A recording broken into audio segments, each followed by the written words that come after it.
My girlfriend texted, "Someone hit your car outside my apartment. Don't worry, I already handled it." 2 hours later, the cops called. Turns out, she was the one behind the wheel, and the security footage showed who was sitting in the passenger seat.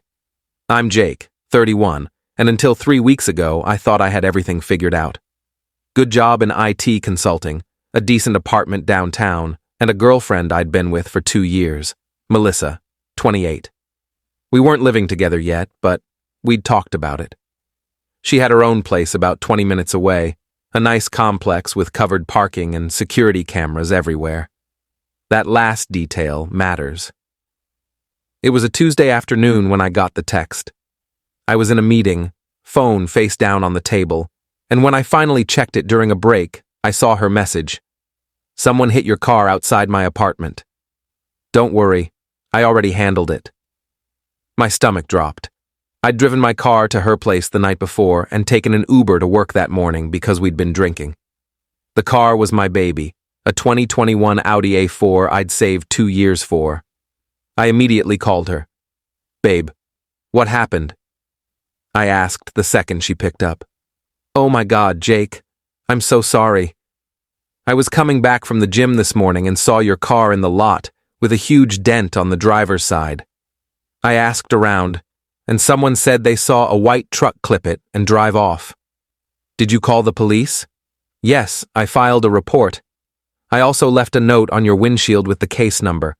I figured you'd want to deal with insurance yourself." I felt a wave of relief. She'd handled it. That was my Melissa, always looking out for me. "Thank you so much. I'll come by after work and check it out." "No rush," she said, her voice sweet. "I have dinner with my sister tonight anyway. Just text me when you get here." The rest of my day dragged. I kept picturing the damage, running insurance numbers in my head, wondering if my premium would spike. At 5:47 p.m., I finally left the office and headed straight to Melissa's complex. The damage was worse than I'd imagined. The entire driver's side door was caved in, deep scratches running from the handle to the wheel well. I took photos, found the note Melissa mentioned, and called my insurance company. They told me to wait for the police report and that they'd send an adjuster out in a few days. I was standing there, staring at my car, when my phone rang. Unknown number. "Is this Jacob Richter?" a male voice asked. "Yeah, who's this?" "This is Officer Daniels with the Metro Police. I'm calling about the incident involving your vehicle this morning. Can you come down to the station? We need to go over some details." Sure. My girlfriend already filed a report, but I can come by. Is something wrong?" There was a pause. "We'll discuss it when you get here. How soon can you make it?" I arrived at the station 40 minutes later. Officer Daniels was waiting in a small room with another cop, a woman who introduced herself as Detective Ortiz. They both looked serious. "Mr. Richter, we've reviewed the security footage from your girlfriend's apartment complex," Daniels said, sliding a laptop toward me. "We need you to watch this." The video was time-stamped 7:34 a.m. It showed the parking lot from an overhead angle. My car was clearly visible. Then Melissa's white Honda CR-V pulled into the frame. Too fast, way too fast. She clipped the side of my Audi hard and kept going into her parking spot. The impact made my car rock. I stared at the screen. "Wait. Melissa hit my car?" "Keep watching," Ortiz said quietly. The video continued. Melissa got out of the driver's seat, looked around, then walked quickly toward her apartment building. But before the video cut, someone else stepped out of the passenger side. My best friend, Marcus. I felt like I'd been punched.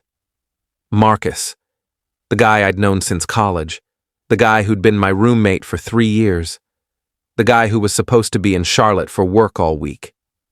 "What the hell?" I whispered. Daniels leaned forward. "Your girlfriend filed a false police report, claiming a hit and run. That's a crime. But given the circumstances, the passenger, the timing, we wanted to hear your side before moving forward." I couldn't speak. My brain was trying to process two separate betrayals at once. Do you know why Marcus would have been in her car at 7:30 in the morning? Ortiz asked. I shook my head slowly. Then it hit me. He told me he was traveling for work. He left Sunday night. Is there any chance they're involved? I laughed. It came out bitter and sharp. I guess there's a hell of a chance now. Update 1: I left the station in a daze. They told me they'd follow up with Melissa about the false report and that I could press charges if I wanted. I didn't answer. I just walked to my car, well, my Uber, since my car was still totaled at her complex, and sat in the back seat staring at my phone. I didn't confront her right away. I needed proof. I needed to be sure I wasn't jumping to conclusions, even though every instinct in my body was screaming the truth.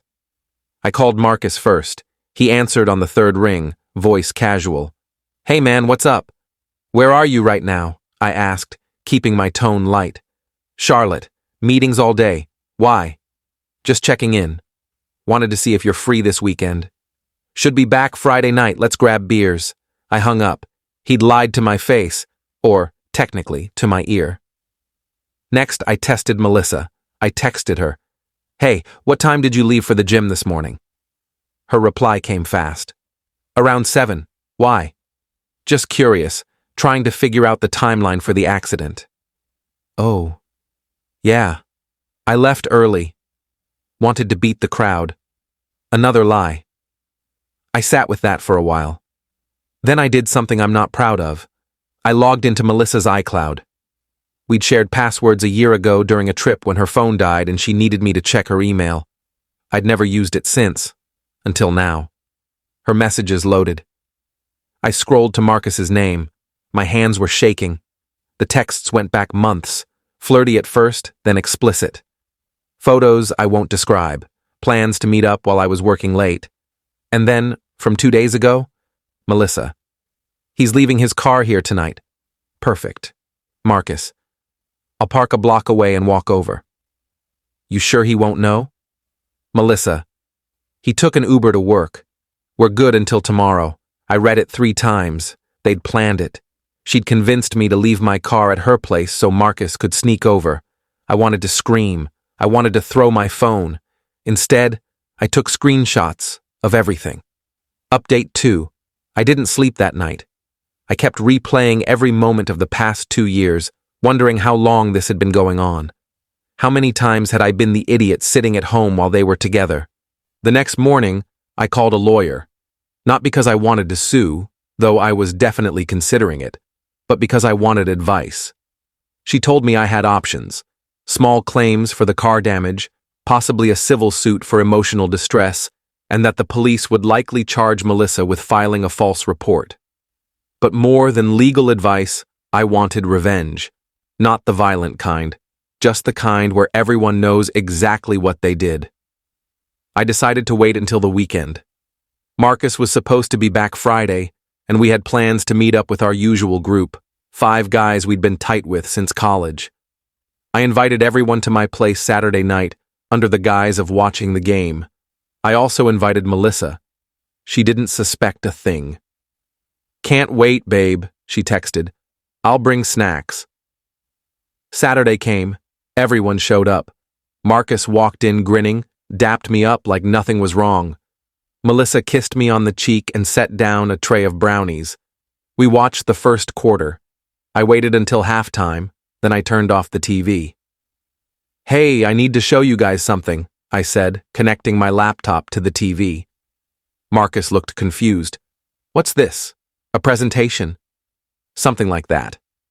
I played the security footage first. The room went dead silent as they watched Melissa hit my car, watched Marcus get out of the passenger seat. Melissa's face went white. Jake, I'm not done, I said, and pulled up the screenshots of their texts on the screen. Someone muttered, Holy shit. Marcus stood up. Dude, let me explain. Explain what? I cut him off, my voice cold. Explain how you've been sleeping with my girlfriend for months? Explain how you lied about being in Charlotte so you could spend the night at her place? Explain how she hit my car and blamed it on a hit and run to cover for you? Melissa was crying now, but I didn't care. Jake, please. I'm so sorry. Get out, I said. Both of you, now. They left. No one tried to stop them. After the door closed, one of my buddies, Chris, looked at me and said, "Bro, that was the coldest thing I've ever seen." I shrugged. They earned it. Update 3. The fallout was immediate. By Sunday, everyone in our friend group knew.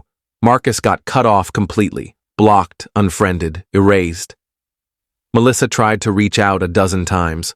I ignored every call, every text, every email. The police did charge her with filing a false report. She ended up with a fine and community service.